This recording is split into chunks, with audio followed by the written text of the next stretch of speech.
락카 여러분 안녕하세요, 락서입니다. 자, 오늘도 책 추천 시간이 돌아왔습니다. 오늘 말씀드릴 책은 총 4권이고 에세이도 있고 한국소설 역시 조금씩 섞여 있는 작품들입니다.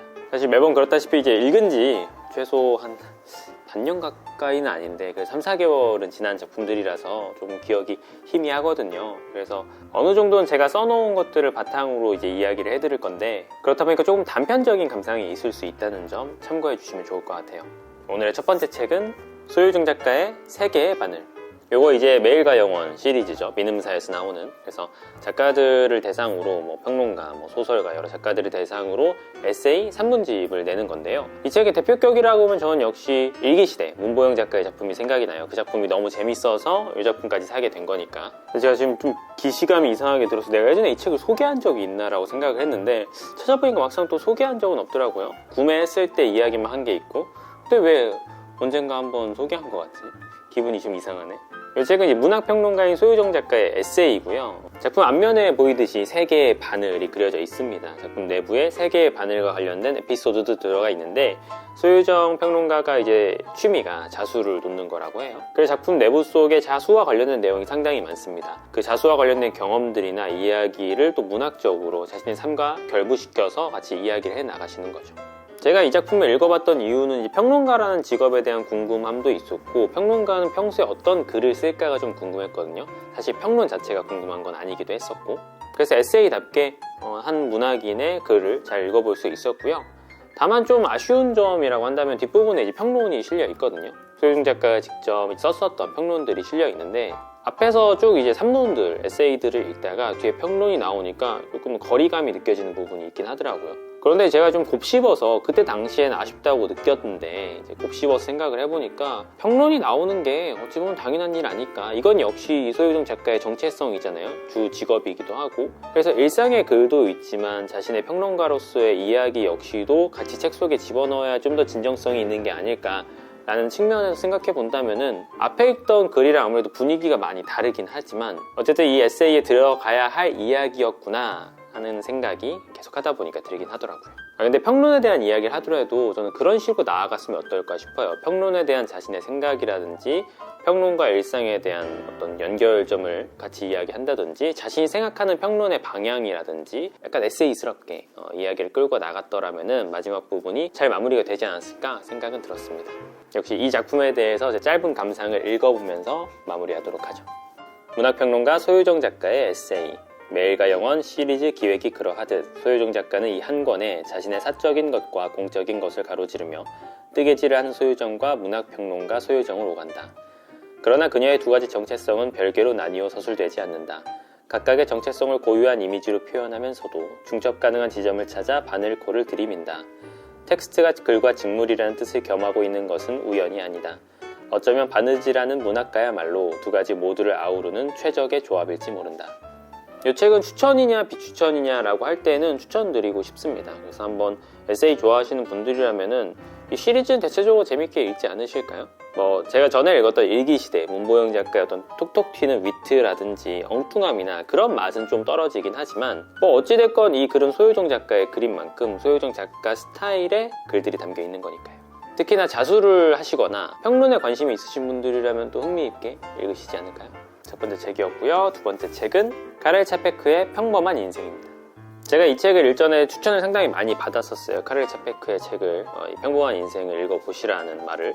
그래서 예전에 같이 읽어봤는데 사실 처음에 읽을 때는 생각보다 좀 헤맸던 것 같아요. 이게 뭐지 싶었던 부분이 많았고, 근데 뒤로 갈수록 여느 작품이든 그렇지만 이 작품의 진정한 어떤 진가가 드러나기 시작했고, 다 읽고 나선 당연히 만족스러운 독서 중에 하나였습니다. 그러나 앞서 말씀드린 것처럼 다소 읽기에 그렇게 쉬운 작품은 아니었다는 점, 그거는 먼저 말씀드리고요. 여기 뒷부분에 나와요. 죽음을 앞둔 어느 날 그는 진정한 자신들을 만났다. 철도 공무원으로 퇴직한 이 화자가 자신의 삶을 마무리하면서 자신의 평범한 인생도 한번 써 내려가 볼 수 있을까라는 식으로 이제 인생을 복귀하는 글을 쭉 써내려가는데, 그러다가 문득 자신의 여러 가지 정체성을 발견하고 그 시각에서 글들이 다시 재편성되기 시작해요. 근데 그러한 서술이 되게 재밌더라고요. 앞서서 평범한 인생을 평범하게 서술할 때는 뭔가 별거 없고 특별한 게 없어 보였는데, 뒤이어 여러 가지 자아가 튀어나오면서 자신의 시각대로 삶을 서술하기 시작하니까 확실하게 평범한 인생이라고 했지만 모든 삶은 평범하지만 동시에 평범하지 않구나 라는 생각이 들기도 했거든요. 이런 서사들이 은근히 재미있는 것들이 많잖아요. 뭐 영화 중에서도 유명한 라쇼몽이라는, 물론 원작은 책이긴 하지만 그런 작품들도 있고, 동일한 하나의 뭐 사건, 뭐 일생 등을 토대로 여러 가지 시각에서 다시 서술하는 느낌. 그래서 이 작품에서 8개의 자아들이 등장하는데 그 자아들의 개성들이 다 독특하다 보니까 한편으로는 어떻게 한 사람 안에 이렇게 다양한 자아가, 독특한 자아들이 섞여 있을 수 있을까, 이런 생각도 들긴 하지만 또 생각해보면 맞는 것 같아요. 저도 가끔은 저를 잘 모르겠거든요. 가끔이 아닌가? 늘상 모르나? 아무튼 읽긴 조금 힘든 작품이었지만 여러 자아가 하나의 인생에 대해서 이야기한다는 초점을 가지고 읽어보시면은 그래도 좀 더 수월하게 재미있게 읽으실 수 있지 않을까 생각이 들었습니다. 근데 이 작품 말고도 다른 작품들도 유명한 게 더러 있더라고요. 평범한 인생을 읽어보셔도 좋고, 다른 카렐 차페크의 작품을 읽어봐도 좋고, 3부작이라고 엮여있는 것들도 있는데 뭐 이렇게 하나하나 작가를 발굴해가는 느낌으로 보시면 어떨까요? 역시 마지막에 제가 썼던 짧은 평으로 같이 이야기해보죠. 우리 삶에는 무수한 가능성이 섞여있다. 가장 평범한 인생조차 그렇다. 가능성을 기회로 해석할 수도 있다. 평범한 인생에서는 기회보다는 정체성 혹은 자아에 초점을 맞춘다. 우리는 순간순간 선택한다. 어떤 선택은 일관되고 어떤 선택은 당사자조차 의문스럽다. 하나 의문스러운 선택 역시 본인의 몫임을 부정할 수는 없다. 우리의 자아는 고정된 하나가 아니다. 그보다는 무수한 자아의 통합체다. 삶이 예측 불가능한 이유다. 두 번째 추천책, 카렐 차페크의 평범한 인생이었습니다. 세 번째 책은 토니 모리슨의 재즈입니다. 요거는 저희 이제 독서 모임, 작년 독서 모임 했던 저서고요. 제가 재즈를 좋아하다 보니까 토니 모리슨을 읽어보고 싶은데 재즈가 있어? 어머, 한번 읽어봐야겠다라는 생각으로 선정을 해서 읽어보았던 작품입니다. 전 사실 이 작품을 이제 선정을 하면서 뭔가 생각에는 재즈에 대한 이야기가 되게 많이 나올 것으로 생각을 했어요. 그래서 제 개인적으로 재즈를 좋아하는 그 취미의 영역을 소설을 통해서 좀 더 넓힐 수 있을까라는 생각을 했었는데 그렇지는 않더라고요. 내부의 재즈 시대의 이야기를 하는 것이지 재즈 자체에 대해서 뭐 깊게 이야기를 하거나 그렇진 않거든요. 물론 중간중간 재즈 이야기가 나오긴 합니다. 그러니까 이 작품은 재즈 이야기를 꼭 뭐 어떤 곡 뭐 이렇게 하지 않아도 전반에 재즈가 흐른다고 생각하시면 될 것 같아요. 여기 뒤에 이렇게 정리가 되어 있거든요. 재즈의 선율에 맞춰 춤추는 관능적인 삶의 얼굴들, 끊임없이 변주하는 은밀하고 육감적인 속삭임. 이 카피가 확실히 책을 읽다 보면 많이 생각이 나요. 재즈 관능적이고 변칙적이고 불규칙함, 그러나 그게 매력적인 것. 사실 내용은 조금 복잡한 부분이 있습니다. 뭐 과거로 오가는 내용도 있고 좀 캐릭터가 여러 등장하기도 하거든요. 하지만 책의 가장 메인 줄기, 가장 가운데 중심 이야기라고 보면은 한 유부남과 소녀의 금단의 사랑에 관련된 이야기라고 보시면 될 것 같아요.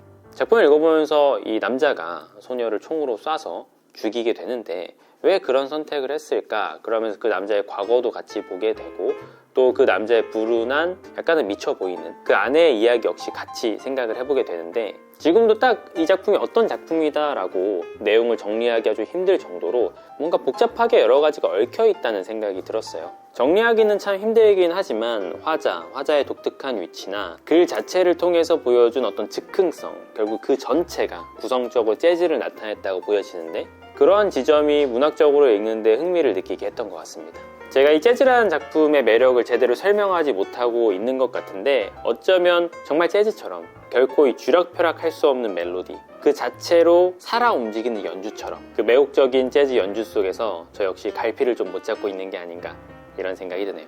어찌됐건 이 작품도 재즈 에이지에 어느 정도 연관이 있는 작품이고 또 미국 사회의 일면들을 잘 보여주고 있다는 면에서 그러한 바에 관심이 있으시다면 충분히 읽어볼 만한 추천드리는 작품이고요.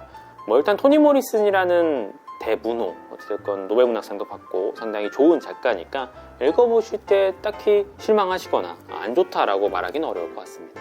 추천드리는 작품이에요. 세 번째 작품이었고요. 마지막 한 권 더 소개를 해드릴 건데 김원일의 마당 깊은 집. 여기 제가 이제 서울책보고에서 옛날에 사온 책인데 뒤에 보니까 MBC 느낌표라고 써있어요. 이거 책을 읽읍시다에 선정됐던 책이었나봐요. 그때는 제가 안 읽어봤던 것 같은데 여기 써있구나. MBC 느낌표 책을 읽읍시다 선정도서. 이거 추억인데요, 그죠? 사실 표지로 봤을 때 이 문학가지 성사 소설 명작선 시리즈는 대부분의 독자들이 중고 서점에서 뭐 아니면 서점에서 일반 서점에서 봐도 지나칠 만한 표지이긴 하죠. 딱히 표지가 이쁘다거나 트렌디하거나 하지 않아서 너무 옛날 고리타분한 냄새가 나 라는 느낌의 표지잖아요. 하지만 저는 이 소설 명작선 시리즈를 상당히 좋아합니다. 교과서문학이라고 불릴 수 있는 이러한 작품들이 다소 옛날 작품이긴 해요. 시대적으로 쓰는 말도 그렇고 표현들도 그렇고 배경들이 좀 올드하다는 느낌은 당연히 받습니다. 그러나 분명한 건 이 명작선으로 선정된 데 있는 이유, 문장과 묘사, 이야기를 이끌어가는 힘, 여러 가지 면에서 참 뛰어난 작품들이 모여있다 생각하거든요. 그래서 저는 종종 이렇게 한국 작품이 읽고 싶으면은 명작선 시리즈를 하나씩 이제 읽어보는 편인데, 그래서 이 김원일의 마당 깊은 집도 그때 샀던 게 아닌가 싶습니다. 이 책은 한국전쟁이 끝난 뒤를 다룬 작품으로 어느 이제 작은 집에 새들어 사는 길남인의 이야기를 다루고 있어요. 어린 이제 한 중학생 정도 되는 길남이가 화자인데, 이 화자의 시선에서 어머니와 셋집과 여러 이제 관계들을 보게 되는 것이죠. 시대가 시대인 만큼 좀 너무 어렵고 당연히 궁핍함에 대해서 많이 이야기하고 배고픔, 힘든 것들에 대해서 많이 보여주는데, 그런 것들이 새로울 건 아니지만 제가 이 작품에서 인상적이었던 바는 이 길남이라는 화자예요. 여러 이 성장물 같은 화자를 가진 어린아이를 화자로 가진 소설들은 되게 요상하게도 그 어린아이의 시선을 유지하는 것 같으면서도 한편으로는 지극히 어른적이거든요. 예시로 들자면은 은희경 작가의 새해 선물 같은 작품 읽어보면은 어린아이가 화자인데 얘는 왜 이렇게 눈치도 빠르고 거의 어른처럼 생각하고, 이런 점들이 약간은 애 맞아? 아무리 애늙은이라는 말로 설명이 안 될 것 같은 이런 느낌을 받기도 하거든요. 근데 저는 이 작품 읽으면서 길남이라는 화자, 길남이라는 아이가 보여주는 모습은 지극히 아이의 시선이어서 마음에 들었던 것 같아요. 그래서 엄마가 이제 집에 아버지가 없고 길남이가 사실상 이 어린아이가 이 집안의 장남인 상황에서 되게 가혹하게 대한단 말이에요. 밖에서 돈 벌어오게끔 하고 계속 일 시키고 돈이 아까우니까 장작도 그 어린아이가 직접 패게 하고, 이런 부분에서 길남이가 느끼는 서러움, 사실은 난 주워온 아이가 아닐까, 눈물을 뚝뚝 흘리면서 이런 장면들이 지극히 아이의 시선에 너무 잘 어울리기 때문에 그러한 부분들이 어린아이를 화자로 둔 소설에서 이 작품이 좀 만족스러웠던 것 같아요. 다만 아쉬운 점이 없냐라고 할 때에는 꼭 그렇진 않고, 당시의 시대상을 반영하는 거겠지만 정치사회적인 이야기가 좀 끼어있기도 하고, 그게 처음엔 곁다리로 느껴졌는데 결국에 나중엔 한 꼭지를 차지하거든요. 그리고 이후에 급박하게 좀 마무리가 되긴 해요. 그래서 급작스럽게 비중을 얻어가는 어떤 이 정치사회적인 이야기의 부분이나 어린 시절이 갑작스럽게 이 마당 깊은 집과 관련된 추억이 마무리된다는 점에서 좀만 더 이 길남이가 살았던 아주 소중한 장소, 길남이 자신을 설명하는 기억, 공간에 대한 어떤 추억 등을 슬그머니 마무리 지었으면 어떨까라는 생각은 해보았습니다. 그래서 제가 이렇게 써놨거든요. 결국 이 작품 마당 깊은 집에서 있었던 잊지 못할 어린 시절의 풍경을 재현하고 되새김에 그 의의가 있다. 공간에 대한 추억, 나를 설명하는 기억, 삶의 결정적인 시간. 그 제목에 걸맞게 작품의 마지막에 마당 깊은 집이라는 공간과 거기에 얽힌 시간에 대한 아련한 감정 혹은 미련 등이 더 짙게 깔렸다면 어땠을까? 그때 한 시절이 어떻게 인생 전체에 강렬한 형태로 흉을 남겼는지 연결지을 수 있었다면 더 좋았으리라. 그리하여 그 이야기가 끝나지 않았음을, 마당 깊은 집은 사라졌지만 시절은 여전히 남아있다는 것을. 요렇게 약간의 아쉬움을 남겨두었는데, 그러면 당연히 추천이냐 하면은 저는 추천드리는 작품입니다. 괜히 MBC 느낌표 책을 읽을 시대에 선정된 도서가 아니지 않겠어요? 근데 좀 교과서문학을 좋아하지 않으시고 옛날 이야기라서 좀 거리감도 느껴지고 맨날 궁핍한 이야기, 힘든 이야기 읽는 게 좀 힘드시겠다 하시면은 그런 분들에겐 조금 비추겠네요. 자, 아무튼 이렇게 이번에도 4권의 책을 이번에는 아니죠, 저번엔 3권이었습니다. 이번엔 4권의 책을 같이 이야기해봤습니다. 에세이도 있고 소설도 여러 문학권의 소설이 같이 있군요. 뭔가 제가 오랜만에 영상을 찍는 느낌이라서 유성하게 책 이야기를 하기가 좀 힘드네요. 뭔가 찍으면서도 만족스럽지 않은 부분이 있었는데 그것 또한 제 모습인데 어쩔 수 없다는 생각을 하면서 오늘 책 추천 이 정도로 마치겠습니다. 앞으로 여전히 더 많은 책들이 남아있으니까 또 이 중에 한두 권 골라서 읽다 보시면 영상이 올라오게 될 겁니다. 그럼 들어주시느라 수고하셨고요. 다음에 뵙도록 할게요. 들어가세요.